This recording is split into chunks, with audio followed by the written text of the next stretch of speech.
El abismo emocional que se había abierto en el interior de Leandro tras la violenta agresión a su propio hermano no era un simple remordimiento pasajero, sino una hemorragia espiritual que amenazaba con vaciarlo de toda la nobleza que había cultivado durante su vida entera. Encerrado en una lúgubre habitación de un hostal de carretera, lejos del calor del hogar y del aroma a pan recién horneado que siempre definió su existencia, el primogénito de los López contemplaba sus nudillos despellejados y amoratados. Cada latido de dolor en sus manos era un eco ensordecedor del sonido que hizo el rostro de Víctor al recibir el impacto, una memoria macabra que se repetía en su mente como una tortura incesante. Sin embargo, en lugar de permitir que esa culpa lo guiara hacia el arrepentimiento y la búsqueda del perdón, Leandro dejó que el orgullo herido y la ceguera de los celos construyeran un muro de granito alrededor de su corazón. Había cruzado una línea invisible y sagrada, y en su distorsionada percepción de la realidad, alimentada constantemente por las mentiras de su esposa,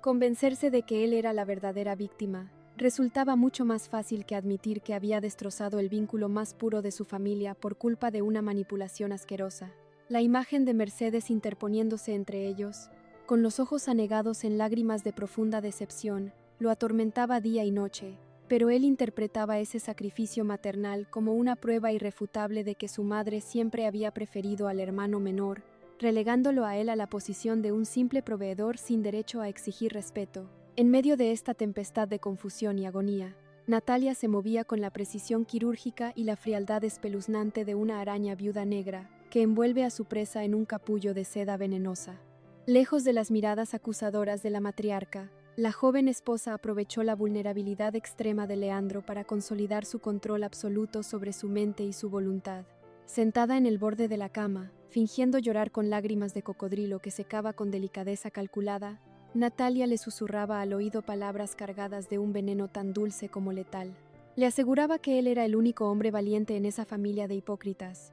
que había actuado como un verdadero esposo al defender su honor frente a las supuestas insinuaciones aberrantes de Víctor. Cada caricia que ella le prodigaba, cada beso consolador, era una aguja invisible que inyectaba más resentimiento en el torrente sanguíneo del primogénito. Convencido de que ella era su único refugio en un mundo que lo había traicionado, Leandro le juró lealtad eterna, ignorando por completo que la mujer que lloraba en su pecho sentía una repugnancia profunda hacia su debilidad y solo estaba ganando tiempo para ejecutar el golpe final que lo dejaría en la más absoluta ruina financiera y emocional. La mente calculadora de Natalia trabajaba a una velocidad vertiginosa. El repentino y humillante arresto de Marcelo por parte del oficial Petillo había encendido todas las alarmas en su interior, advirtiéndole que el imperio de corrupción de Reinaldo estaba a punto de colapsar como un castillo de naipes bajo un huracán. Sabía perfectamente que, si la policía comenzaba a tirar del hilo, su propia complicidad en los desfalcos y su relación clandestina con el primo encarcelado saldrían a la luz pública,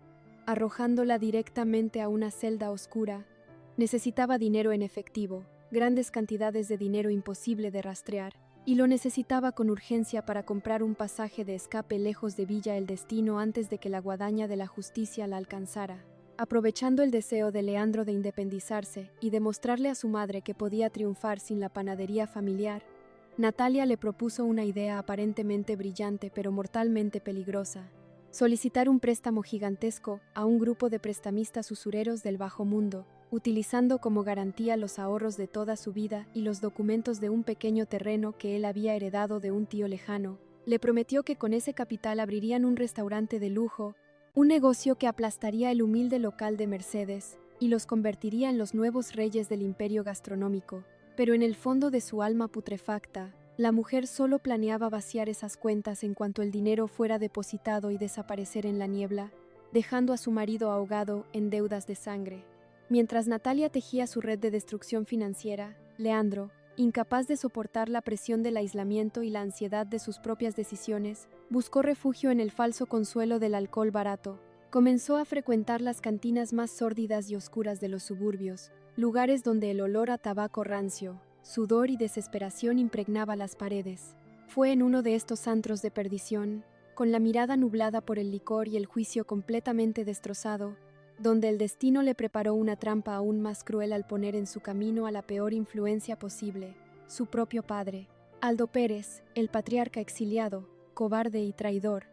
se encontraba ahogando sus propias miserias en la misma barra mugrienta. Al reconocer a su hijo mayor, Aldo vio una oportunidad dorada para justificar su existencia miserable y arrastrar a Leandro al mismo fango de mediocridad en el que él habitaba. Con abrazos embriagados y palabras de falsa empatía, el anciano se sentó a su lado y comenzó a destilar su propio veneno contra Mercedes. Le dijo a Leandro que las mujeres fuertes de esa familia eran castradoras por naturaleza, que Mercedes lo había manipulado a él durante décadas y que ahora estaba haciendo exactamente lo mismo con sus hijos, anulando su hombría para mantenerlos atados a sus faldas. Esta conversación tóxica y machista funcionó como gasolina arrojada sobre el fuego de la incomprensión de Leandro, validando sus peores demonios y convenciéndolo de que su rebelión no solo era justa, sino absolutamente necesaria para recuperar su dignidad de hombre libre. El punto de no retorno, el instante trágico que sellaría definitivamente el destino fraterno, ocurrió varias noches después, cuando Víctor,